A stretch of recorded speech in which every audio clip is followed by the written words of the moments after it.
아침에 이렇게 나오셔서 또 나라를 위해서 기도하고 또 오늘의 현안에 대해서 같이 고민하고 생각할 수 있는 기회를 갖게 된 것을 매우 기쁘게 생각을 합니다. 우리 한국복음주의협의회는 한국의 복음주의를 대표하는 그런 단체입니다.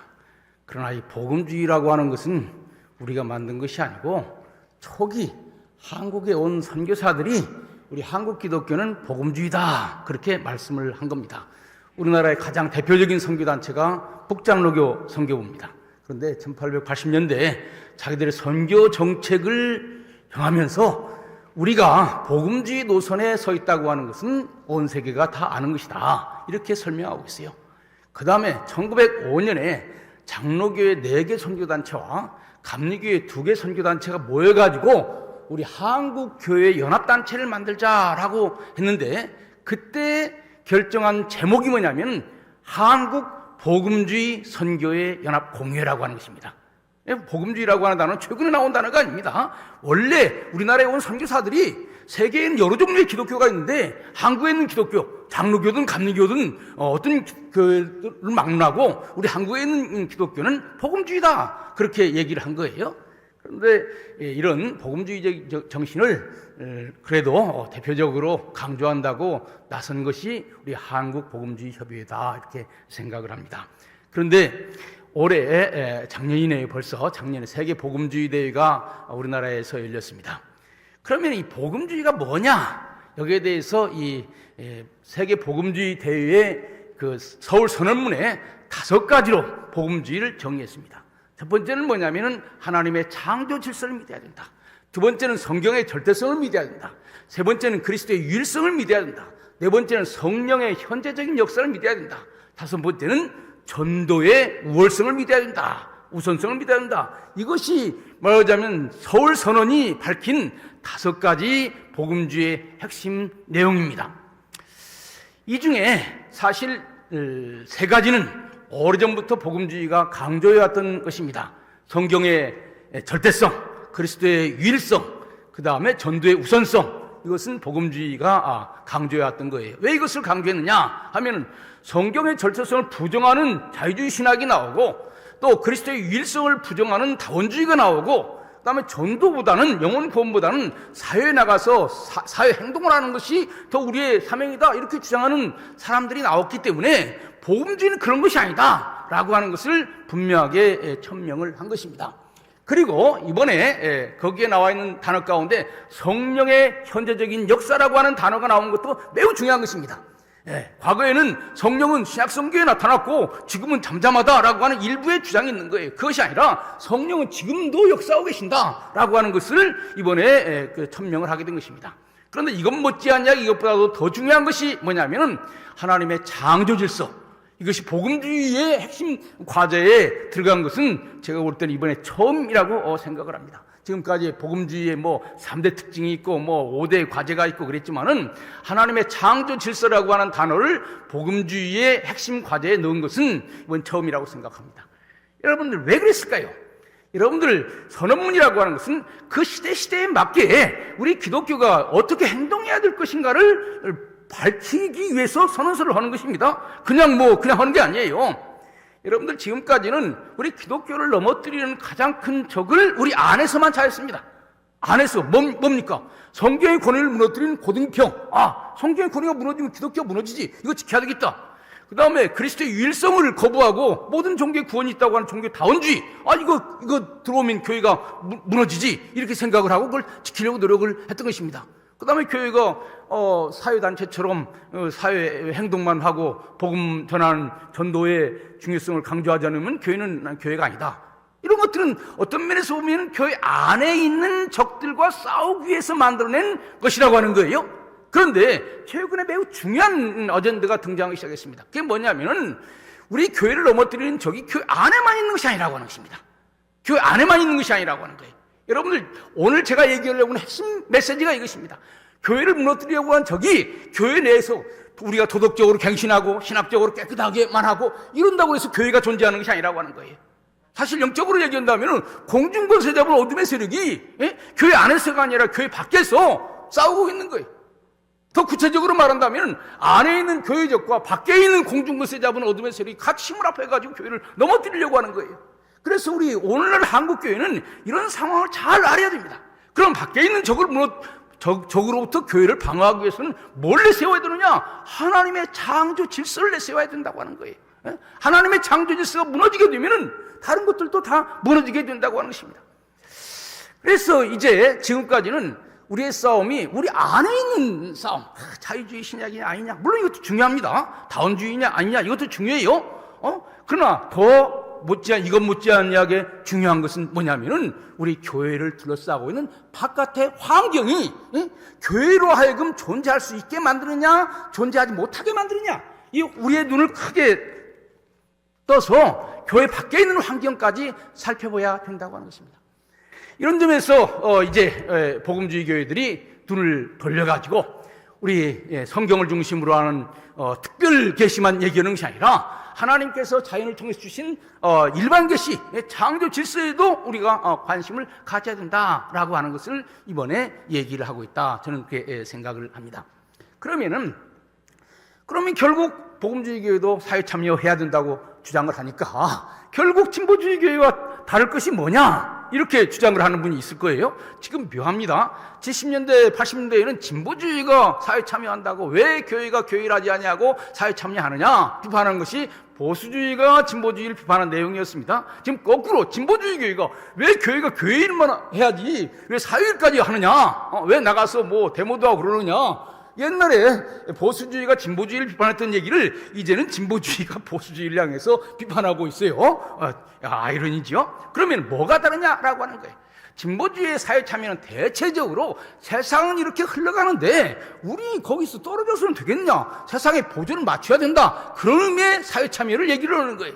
그런데 지금 우리 복음주의가 말하는 사회 참여는 기독교의 진리를 지키기 위해서는 세상과 싸워야 된다라고 하는 의미에서의 사회 참여를 주장을 하고 있는 것입니다. 같은 사회 참여지만은 내용과 방법이 방향이 다르다라고 하는 것을 알아야 됩니다. 이런 것을 전제로 하면서 제가 여러분들에게 말씀을 드리고 싶은 것은 우리가 어떤 얘기를 할 때 그 어느 시점에 그 얘기를 하느냐라고 하는 것이 중요합니다. 저는 역사학자입니다. 역사학자에게 있어서 중요한 것은요, 장소보다 더 중요한 것은 시간입니다. 같은 얘기라도 작년에 하는 얘기와 올해 하는 얘기가 달라요. 조선시대에 하는 얘기와 지금 하는 얘기가 완전히 다릅니다. 때가 중요해요. 그래서 첫 번째 우리가 생각해야 될 것은 지금 우리가 어떤 시대에 살고 있느냐, 어떤 시대에 살고 있느냐를 알아야 거기에 대한 대답을 줄 수가 있는 거라고요. 두 번째, 우리 기독교를 넘어뜨리려고 하는 우리의 적이 누구냐, 적이 누군 줄 알아야 싸우는 거예요. 때도 모르고 적도 모르고 그러면 그냥 옛날에 하던 방법대로 하면은요 세상은 바꿔져 가는데 거기에 절대적으로 우리가 대응할 수가 없는 것입니다. 첫 번째 질문, 우리 어떤 시대를 살고 있느냐. 테일러라고 하는 카나다의 유명한 철학자가 기독교를 세 시기로 나눠서 설명했습니다. 첫 번째는 박해받던 시기, 아마 초대교회를 얘기하는 거죠. 박해받던 시기. 두 번째는 이제 박해받던 시기에서 벗어나서 국교가 되고 힘이 있어가지고 박해하는 교회가 됐어요. 아마 이게 중세교회, 캐톨릭 교회를 얘기하는 것이라고 생각을 합니다. 세 번째 시기는 뭐냐, 박해받지도 않는 교회. 이 세 시기가 있다라고 하는 것입니다. 여러분들 박해받던 시기, 초대교회 그 엄혹한 상황, 뭐 3세기, 4세기까지 기독교는 박해받던 교회죠. 박해받던 교회는요, 사실은 이 세상에 별로 희망을 두기 어려워요. 그렇기 때문에 하나님 나라에 대한 소망을 많이 두고 있는 것입니다. 그래서 여기에서 제일 큰 것은 뭐냐면 순교예요. 박해받던 교회에서 교회에 갈 수 있는 최고의 미덕은 순교입니다. 그 다음에 박해하는 교회, 이제 힘을 가졌으니까 힘으로 이제 다른 사람들을 기독교로 만드는 거예요. 그래서 기독교인이 아니면은 오히려 처벌하고 없애버리고 제거하는, 이게 중세 1000년 동안 유럽의 기독교의 모습이죠. 그러면 그 다음 세대는 어떤 시대냐? 사실 기독교는 박해받지도 않고 종교의 자유를 가지고 개개인의 양심의 호소에서 전도하는 새로운 시대에 등장하게 되는 것입니다. 이것이 미국 교회사가 세계 교회에 기여한 가장 중요한 것입니다. 많은 사람들이 교회사 공부할 때 초대교회 좀 공부하고, 중세교회 공부하고, 좀 공부하고, 그 다음에 종교교회 공부하고, 공부를 안 합니다. 특별히 칼빈주의적인 전통에 서 있는 사람들 가운데 많은 사람들이 칼빈까지만 공부하고 그 이후 공부하지 않아요. 그런데 그 이후에 더 큰 변화가 있었습니다. 어떤 변화냐? 더 이상 말하자면은 교회는 초대교회처럼 밖에 받는 교회도 아니고, 중세교회처럼 밖에 하는 교회도 아니고, 이제 개인의 자유에게 맡긴다고 하는 거예요. 이렇게 되면 어떤 일이 벌어지게 되겠습니까? 가장 잘 전도 잘하는 교회가 성공하게 되는 거예요. 밖에 받던 시대에는 전도하기가 어렵습니다. 믿음을 지키는 것만으로도 버거워요. 그 다음에 밖에 하던 교회는요, 교회가 안 나서도 교회는 잘 유지돼. 왜냐하면 국가가 알아서 신자를 만들어주니까. 그러나 그 다음에 정치와 종교가 분리되어서 어떤 면에서는 새로운 시대, 종교의 자유가 된 시대에는요, 전도해서 사람들을 데려오지 않으면은 교회는 부흥할 수 없는 것입니다. 그래서 지금 유럽의 교회 롤모델이 한국 교회가 될 수 없는 거예요. 유럽에서 신학 공부한 사람이 한국 교회에 와가지고 제대로 이게 어플라이가 될 수 없는 겁니다. 왜냐하면 유럽 교회는 그런 경험을 하지를 못했기 때문에 그런 거예요. 이런 측면에서 지금 교회가 지금 살아남을 수 있는가 없는가라고 하는 것은 바로 이런 세 시대를 잘 구분해야 되는데, 지금 우리가 어떤 시대에 살고 있느냐? 묘한 시대입니다. 한편으로 겉으로 볼 때는 박해받지도 않는 종교의 자유라고 하는 그런 시대에 살고 있습니다만은, 가만히 돌이켜보면은 다시 종교의 자유가 위태롭게 되는 이런 시대에 살고 있어요. 지금 우리 때가. 그렇기 때문에 옛날처럼 해가지고는 내게 주어졌던 종교의 자유가 어느 순간에 사라지는지도 모르는 그러한 상황에 우리는 있다고 하는 거예요. 그래서 이미 그 테일러라고 하는 카나다 철학자는 기독교는 이제 박해받는 시대에 예수를 믿을 수 없는 시대에 도래했다고 하는 것을 생각을 하고 모든 전략을 짜야 된다. 더 구체적으로 얘기한다면 사실 모든 시스템이 우리 복음주의 기독교는 전도가 최우선인데 전도를 못하게 하는 시스템으로 지금 바꿔져 가고 있습니다. 지금 유럽에서 예수 믿으라고 그러면은 소수민족에게 강요하는 것이기 때문에 그건 하면 안 된다. 공공장소에서 전도를 못하게 하는 나라가 수없이 많습니다. 그런데 교회에서는 전도해야 된다고 그래요? 교회에서는 전도해야 된다고 그러는데 나가면 전도를 못하게 해요. 그러고 그런 개인이 알아서 해라 이렇게 놔둔다고요? 전도할 수 없는 사회에서 전도하라고 그러면 어떻게 할 겁니까? 교회가 눈을 떼야 될 것은 전도할 수 있는 최소한도로 종교의 자유가 보장된 사회를 만들어줘야 된다고 하는 거예요. 교회가 해야 되는 거예요. 국가로부터 우리 기독교가 특별한 박해를, 호의를 혹은 혜택을 얻자고 하는 것이 아니에요. 불교도 전도하라는 거예요. 천주교도 전도하라는 거예요. 유교도 전도하라는 거예요. 전도할 수 있는 자유가 객관적으로 보장된 사회라야만 개신교회, 특별히 복음주의 교회는 존립할 수 있다고 하는 것입니다. 이 객관적인 상황이 지금 위태롭게 되어가고 있다고 하는 거예요. 이 객관적인 상황에 대해서는 아무 얘기하지 않고 신작을 덜덜 막 볶아가지고 새해 대가 전도하자 한다고 됩니까? 나가서 전도하면 잡혀가는데, 특별히 유럽 같은 데서는. 여러분들, 우리 기독교의 가장 큰 것이 뭡니까? 제가 어렸을 때 장로교 다녔는데 요리문답 1조에 보면 인간의 가장 큰 목적이 뭐냐? 하나님께 영광 돌리는 것입니다. 이거예요. 요리문답 제1조가. 그런데 텔레비 나와가지고 하나님께서 내 인생을 이렇게 만드셨습니다. 그 말 할 수 있습니까? 없습니까?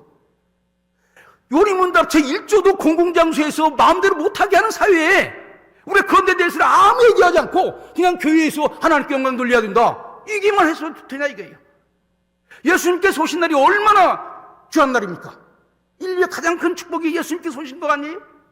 그런데 얼마 전까지만 해도 미국에서 예수님이 오신 날 크리스마스, 그럼 예수를 얘기하면은 불교 신자랄지 이슬람 신자들이 상처받는다는 거예요. 그럼 못하게 하는 이런 사회에 사는데도 그냥 아무 소리 않고, 그렇다고 그러면 그 사람들도 이슬람 사람들이 우리도 모하메드 높이면 기독교인들이 상처받으니까 우리도 말하지 말자. 그러면 좋아요. 그런데 기독교인들은 그렇게 말하면 안 되고 다른 종교는 다 말해도 괜찮은데, 여러분들 크리스마스 때 옛날에는 제가 어렸을 때만 해도 얼마나 즐거웠습니까? 그래서 교회에서 세상이 크리스마스 조용하게 지내자 그러니까 교회도 우리도 그 세상에서 그렇게 비판하니까 우리도 따라가야 된다. 그래가지고 크리스마스 조용하게 지내자. 그래가지고 지금 완전히 크리스마스가 죽었습니다. 거기에 필요해서 그럼 불교도 이제 기독교도 크리스마스를 조용하게 지내니까 우리도 조용하게 지내자. 그렇게 해서 4월 초파일도 조용하게 지내냐? 그거 아니에요. 그 사람들은 4월 초파일은 아주 그냥 대대적으로 해가지고, 그러니까 교회를 이끌어가는 지도자들이 언론의 말만 듣고 그 언론의 말을 강단에서 그대로 리피트 반복하게 되니까 지금 자기들이 어떤 상황에 와 있는지도 모르고 똑같이 지금 행동을 하고 있는 겁니다. 이걸 잘 판단해야 되는 거예요. 그것을 소위 진보적인 기독교라고 하는 사람들이 그것을 그대로 하고 있는 거예요. 복음주의는 우리는 그래서는 안 된다라고 하는 것이 복음주의인 거예요.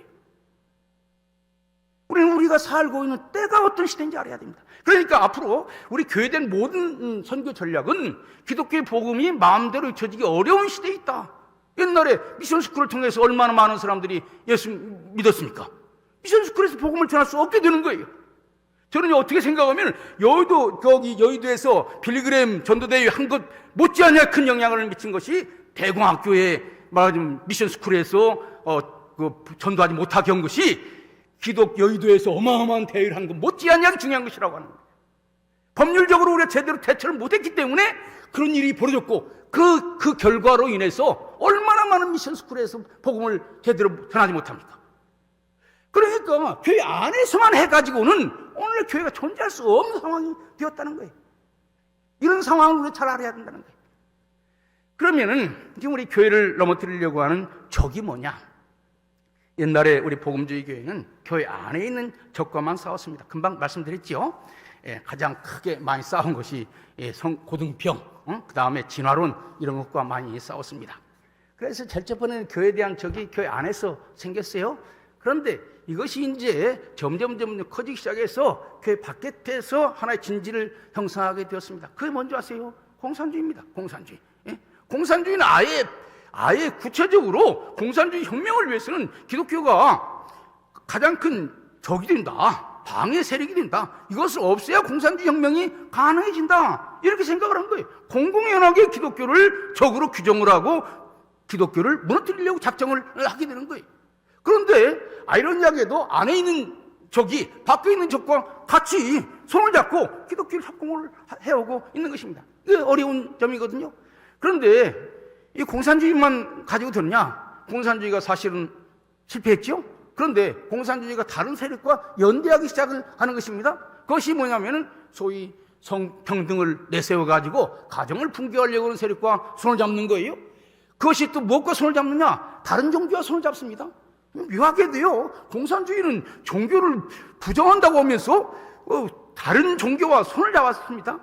이슬람하고 공산주의와의 연대가 공공연하게 지금 여러 문헌에서 지금 서로 연결되고 있습니다. 또 여러분들 6.25 때 같은 때도요, 산속에 들어가서 빨치산들이 은신한 장소 어딘 줄 압니까? 절이에요, 절. 그래서 어떻게 보면 기독교라고 하는 서구文明의 공동의 적은 공산주의하고 다른 종교하고 이것이 연대를 하는 거예요. 그래서 기독교 서구 문명을 무너뜨리기 위해서는 반서구 문명 진영이 서로 연대해서 지금 옥죄어오고 있는 것입니다. 그래서 우리가 눈을 떠가지고 우리 주변에서 우리를 넘어뜨리려고 하는 세력이 무엇인지가 보여야 그 다음에 싸움이 되는 것이지, 보이지 않게 되면 싸움을 할 수가 없는 거예요. 거기에 대처를 할 수가 없는 거예요. 거기다가 소위 다원주의, 다원주의. 제가 87년에 유학 갔을 때 미국에서 어떤 대학이든지 플루리즘, 우리는 다원주의로 나가야 된다. 다원주의라고 하는 것이 뭡니까? 기독교의 절대적인 가치, 하나님의 창조질서를 무시하자고 하는 거예요. 여러 원리가 여러 개 있으니까 기독교만 그걸 강조하지 말자고 하는, 그것을 교회가 먼저 받아들여가지고 우리는 다원주의 사회에서 서로 평화롭게 살아야 된다. 그런데 다원주의 사회에서 평화롭게 사는 것이 아니에요. 기독교는 사라지고 다른 종교가 기독교를 테이크오버 하게 되는 그런 새로운 상황에 오게 되는 것입니다.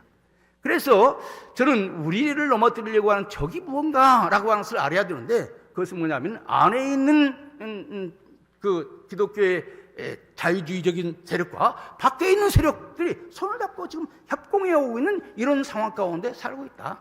매우 지금 어려운 상황 가운데 있다. 이렇게 말씀을 드리겠습니다.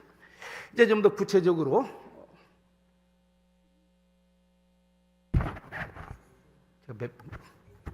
5분 남았습니까? 예. 서론했는데 5분 남았다고 그러니까. 예. 이제 몇 가지만 얘기를 하겠습니다. 제가 여기서 얘기하려고 하는 것은 미국과 한국의 복음주의를 생각을 하면서 나라를 만드는 과정에서 미국 기독교와 한국 기독교가 어떻게 기여를 했는가라고 하는 것을 말씀을 드렸습니다. 시간이 없으니까 여러분들 건너뛰고 여러분들 한번 읽어보시길 바라고, 그 다음에 두 번째는 지금 현재 복음주의 기독교가 가지고 있는 세계 교회사적인 위치가 뭐냐라고 하는 것입니다. 여러분들, 더 이상 국가가 힘으로 교회를 도와줄 수 없을 때 할 수 있는 방법은 설득입니다. 말로 해야 되는 거예요. 그래서 초기 우리 미국 사회에서도요, 국가가 특정한 교파를 지원해서는 안 된다 하는 것이 미국의 그 건국 정신입니다. 그러니까 기독교 신앙은 미국의 기초인데, 그렇다고 해서 미국이라고 하는 국가가 특정한 그 교파를 지원하면 안 된다. 그러니까 누구든지 자유롭게 신앙생활을 해야 된다고, 할 수 있어야 된다고 하는 거죠. 그 다음에 또 한 가지는 뭐냐면요,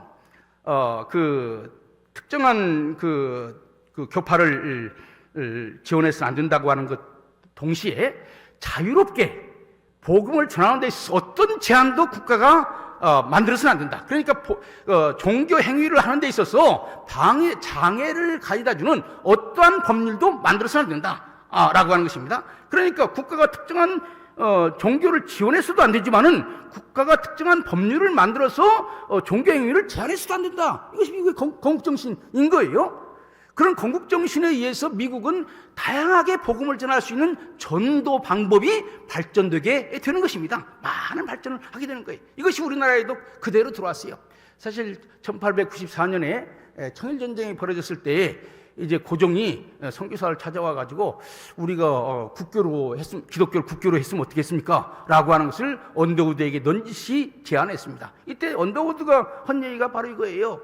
우리가 조선 정부로부터 원하는 것은 종교의 자유를 원하는 것이지 국가의 도움을 받아가지고 기독교를 전파하는 것을 원하는 것이 아니다.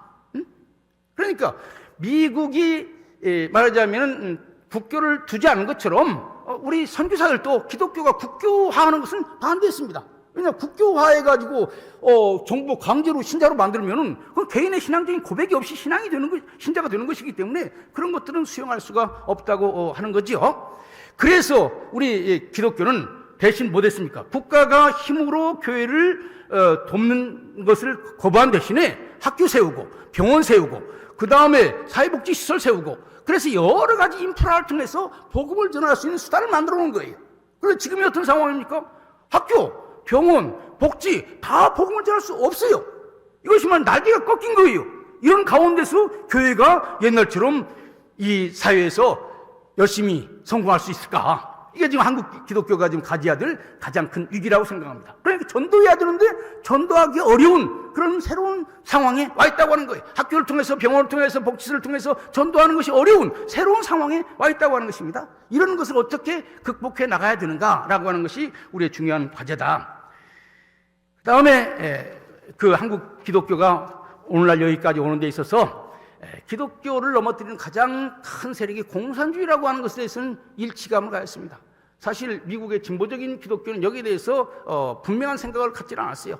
사실 WCC가 제일 처음에 만들어질 때는 공산주의에도 기독교가 있으니까 기독교는 공산주의 자본주의를 초월해서 모든 사람을 위한 종교가 된다 이렇게 주장을 했는데, 사실 제2차 세계대전 이후에 미국의 복음주의 기독교들은 공산주의는 본질적으로 기독교 신앙을 반대하고 있기 때문에 공산주의와 기독교는 양립하기 어렵다. 이것이 빌리 그레임이 우리나라에 와서도 1950년에 우리나라에 와서도 열심히 전했던 것이고, 바로 그런 기조에서 1973년 빌리 그레임 전도대회가 일어났던 것이고, 1989년 한국기독교 총연합회가 만들어질 때에도 바로 이런 기조 위에서 한국기독교 총연합회가 만들어졌던 것이고, 2000년대 한기총을 중심으로 해서 반핵방김 대회를 했을 때도 이 기조 위에서 만들어진 것입니다. 그러니까 한국기독교의 중요한 아이덴티티 하나는 미국의 진보주의 교회와 달리 우리는 직접적으로 공산주의에서 교회가 어려움을 당하는 경험을 했다. 이것을 우리가 기본으로 해야 된다라고 하는 것이 한국 복음주의 기독교의 근본 배경에 있는 기초라고 하는 것입니다. 그 다음에 또 한 가지는 뭐냐면요, 이건 뭐 여러분들이 너무 잘 알기 때문에 간단하게 얘기를 하겠습니다. 여러분들 잘 아시다시피 계급투쟁으로서 공산주의는 실패를 했습니다. 그렇기 때문에 이제 공산주의가 자기 혼자 힘으로 어렵기 때문에 다른 연합전선을 구해서 소위 문화 막시즘이라고 하는 걸 통해서 많이 우리를 옥죄어 오고 있다고요. 그러니까 사방으로 우리를 넘어뜨리려고 하는 세력들이 많이 지금 존재를 하고 있는 거예요. 거기에 이민도 마찬가지입니다. 사실 지금 이민 문제에 대해서 우리 기독교인들은 누구나 다 웰컴 해야 되는데 왜 미국이 이민을 반대하나? 그러지만은요, 이민들이 와가지고 미국에 와서 종교의 자유를 가지고 기독교도 받아들일 수 있고 또 뭐 안 믿을 수도 있고 이러면 얼마나 좋겠습니까? 그럼 그렇지 않냐고 자기들이 말하자면 그 이슬람과에서 가졌던 그런 종교적인 태도를 그대로 가지고 와서 미국 사회 그것을 강요하고 있다고요. 지금 이런 상황 가운데서 이민이 많이 들어온다고 하는 것은 뭐냐면 미국이 가지고 있는 전통적인 가치, 종교의 자유 가치가 위태롭게 되는 이런 새로운 상황에 와 있다고요. 그래서 이승만 박사의 얘기대로 한다면은 자기 집을 불태우러 들어오는 도둑놈들한테 자유를 주는 것은 그건 진정한 자유가 아니다. 이승만 박사가 그런 얘기를 했어요. 우리가 이런 것들도 잘 생각을 하면서 지금 소위 그 세계 기독교 어떤 상황에 와 있는가 하는 것을 알아야 됩니다. 오늘 우리가 이런 주제가 지금 우리의 중요한 토픽으로 등장한 것은 미국에서 크리스천 내셔널리즘이라고 지금 우리 조평세 박사님이 이 후 시간에 여기에 대해서 보다 자세하게 얘기를 하려고 그럽니다만은 제가 여기에 대해서 간단하게 몇 가지 말씀을 드리고 제 얘기를 마치려고 합니다. 그게 뭐냐면은요, 지금 미국 기독교의 가장 큰 논쟁은 기독교 민족주의라고 하는 말을 가지고 진보주의자들이 저 사람들은 기독교를 배타적으로 강조해서 미국을 완전히 기독교가 유일하게 지배하는 그런 나라로 만들려고 해? 라고 지금 어마어마하게 공격을 하고 있고, 여기에 놀랍게도 미국의 주류 기독교가 같이 가담을 하고 있는 거예요. 복음주의자들은 여기서 지금 디펜스를 해야 되는 이런 상황에 와 있는 거예요. 그래서 제가 뭐 자세한 것은 여러분들 제가 나눠드린 그 자료를 읽어보시고 기독교 민족주의가 잘한 점이 뭔고 잘못한 점이 뭔가 하는 것만 몇 가지 얘기를 하겠습니다. 여기에 적어놨는데, 첫 번째로 미국의 복음주의 기독교들이 미국을 다시 기독교적인 나라로 만들어야 된다고 하면서 한 중요한 기여는 몇 가지 얘기할 수 있습니다. 첫 번째로 미국에게 주시는 하나님의 사명을 다시 한번 깨닫게 해줬다고 하는 거예요. 두 번째는 가정의 가치, 가정이 얼마나 중요한가 하는 것을 다시 깨워줘줬다는 거예요. 여기 낙태반대 운동, 동성애 운동 이런 거 다 포함됩니다. 그 다음에 표현의 자유. 이 복음주의는 전도가 사명인데 마음대로 복음을 전할 수 있는 표현의 자유가 보장되지 않고서는 안 된다라고 하는 것을 잘 강조했다고 하는 것입니다. 그 다음에 기독교 문명, 우리 기독교가 지금까지 인류 문명을 위해서 해온 것이 잘못된 것이 아니라 잘한 것이다.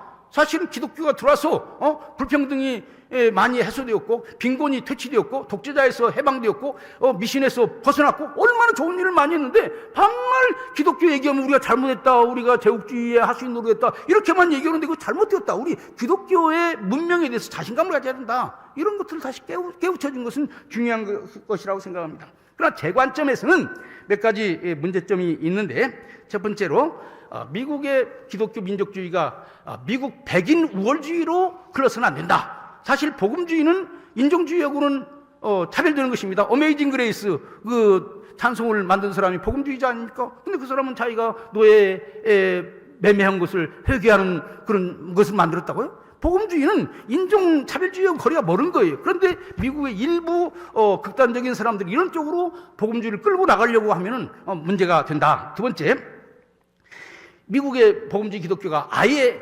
모든 미국의 공직자를 기독교인들로 만들어버려야 된다. 그래서 기독교인들만이 높은 공지에 오를 수 있어야 된다. 이런 주장을 하는 사람들이 있는 것 같아요.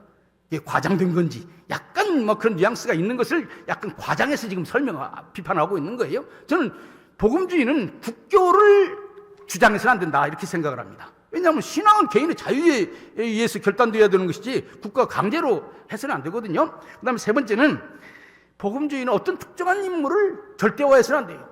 그래서 저는 미국 텔레비전 보면서 트럼프의 생일을 무슨 뭐 국가적인 축제로 하는 것처럼 이런 것은 하면 안 되는 거예요. 그런 점에서 트럼프는 매우 조심스러워해야 된다고 저는 생각을 합니다. 그 다음에 네 번째는 미국의 복음주의는 하나님이 미국에게 주신 사명을 강조해야지 미국 자체를 절대화해서는 안 된다. 모든 내셔널리즘은 나라 자체를 절대화하려고 하는 경향이 있어요. 미국의 크리스천 내셔널리즘이 이런 쪽으로 나가게 되면은 우리 복음주의는 이것과는 손을 그어야 된다. 이렇게 말씀을 드리겠고, 그다음에 한국 기독교와 관련해서 몇 가지 말씀을 드리면은, 첫 번째로 말씀을 드리고 싶은 것은 한국 기독교의 오늘의 대한민국을 만든 가장 중요한 결정적인 요소에는 우리 기독교인들이 있다. 따라서 오늘의 대한민국은 기독교가 만든 나라다라고 주장할 수도 있다. 이렇게 말씀을 드리고 싶고요. 두 번째, 아까도 언더우드 얘기를 한 것처럼 우리 한국 기독교인들은요, 한국 기독교를 국교로 만들려고 하지 않았어요. 오히려 일반인들이 기독교를 국교로 하자고 했어요. 이것이 1894년 고종만 그렇게 한 것이 아니라요, 여러분들 1907년, 8년, 9년 대한매일신보에 보면은요, 수많은 사람들이 이제 기독교를 국교로 해야 된다라고 하는 주장을 했습니다. 기독교인들이 한 것이 아니에요. 일반인들이 그런 주장을 했습니다. 그런데 기독교는 거기에 절대적으로 동조하지를 않았습니다. 여러분들 이걸 잘 기억해야 돼요. 그 다음에 세 번째, 한국 기독교는 국교가 되기를 원하지는 않지만은 기독교 신앙을 자유롭게 선포할 수 있어야 된다. 저는 이런 측면에서 70년대 우리나라가 고등학교 평준화, 중학교, 의무교육 이렇게 하면서 너무나 정부에게 미션스쿨의 사명을 쉽게 양보해 줬다. 이게 한국 기독교의 가장 큰 미스테이크가 바로 그거다. 왜냐하면 다 개교에 부흥시키는 것만 생각했지 전체적인 큰 틀에서 이 나라의 기독교 어디로 나갈 것인가? 기독교가 이 나라의 사립학교에 기여한 것이 많은데 정부 돈을 받는다고 그래도 우리 일주일에 수많은 시간 가운데 90%를 국가가 하라는 대로 하는데 10%도 마음대로 못하는 그런 상황에 와 있다고요. 90%는 국가가 시키는 대로 할 테니까 10%는 우리가 복음을 전할 수 있는 자유가 있어야 된다고 그래서 사립학교법에 그런 것을 명시해놨어야 되는 거예요. 저는 이것을 제대로 못한 것이 오늘 한국 기독교로서는 큰 문제다. 저는 그렇게 생각을 합니다. 이런 것들이 곳곳에 지금 많이 나오고 있어요. 네 번째, 한국 기독교는 처음부터 하나님께서 아시아의 우리 기독교, 한국을 이렇게 기독교가 융성하는 나라로 만든 것은 하나님께서 이 민족을 통해서 하시려고 하는 특별한 사명이 있다. 그래서 선교사들이 와가지고 한 얘기가 뭐냐 하면은 초선, 하나님이 선택된 나라다. 초선 피플, 하나님이 선택하신 나라다. 주변에 있는 나라들, 일본은 근대 문명이 있습니다. 러시아는 넓은 땅이 있어요. 중국은 긴 역사가 있습니다. 조선은 아무것도 없어요. 큰 땅도 없고 오랜 역사도 없고 서문명도 없어요. 그러나 조선에는 다른 나라가 갖지 않은 유일한 것을 가지고 있는데 예수를 가지고 있다. 하나님께서 조선 땅에 예수님의 복음을 뿌리내리게 한 것은 조선을 통해서 아시아 여러 나라에 복을 주시기 위해서다. 이런 얘기를 했어요. 바로 이런 기독교적인 사명, 이것을 우리는 기억을 해야 된다. 결론적으로 말씀을 드리고 싶은 것은 지금 우리가 살고 있는 사회는 종교의 자유가 자동적으로 보장되는 시대가 아니라고 하는 것입니다. 지금 전 세계가 발전하는 것이 아니라 거꾸로 돌아가고 있습니다. 그래서 리볼루션이라는 말이, 혁명이라는 말이 두 가지 의미를 가지고 있어요. 하나는 앞으로 나간다는 말도 있지만은 거꾸로 돌아간다는 말도 있습니다. 그래서 세계가 앞으로 향해서 나가는 것이 아니라 거꾸로 좀 돌아가고 있어요. 지금 슬라브에서는 러시아가 옛날에 위치를 차지하려고 그러고, 지금 동북아시아에서는 중국이 옛날에 중화 질서를 다시 되찾으려고 하고 거꾸로 돌아가고 있어요. 이렇게 거꾸로 돌아간다면 특정 종교가 특정 국교가 되는 것입니다. 그러면 우리는 여기에서 복음을 마음대로 전할 수 없는 새로운 상황에 오게 되는 거예요. 그래서 한국 기독교 목사님들이 이 사실을 정확하게 알고 이런 상황 가운데서 우리 어떻게 전략을 짜고 어떻게 정부와 싸울 것이고 어떻게 우리 신자들을 교육시킬 것인가 라고 하는 것을 깊게 생각을 해야 된다고 하는 것입니다. 이상입니다. 감사합니다.